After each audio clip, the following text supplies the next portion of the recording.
基板も2、3枚無駄にしただけで運転損してるし、島田さんも相当損してる。そういうのをベースに一応あれが成り立ってるっていうので少しお金取っちゃったから年が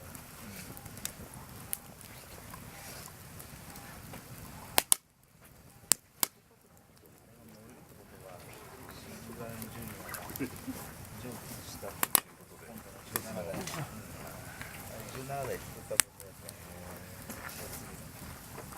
ルビー。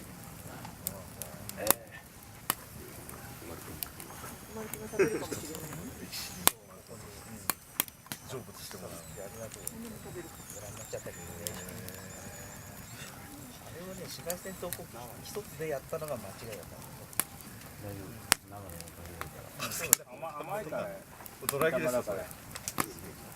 大好きです。もうデブのはもうそれがきついですから。基本だよね。基本ですやっぱりね、こういうのは。作ってなんぼですから。そうね。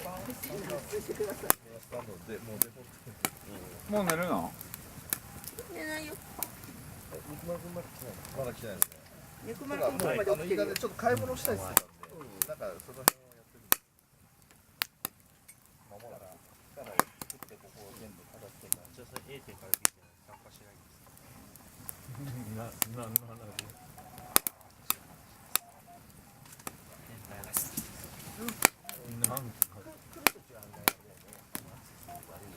そうですね。全くもう何もなくなりますからね。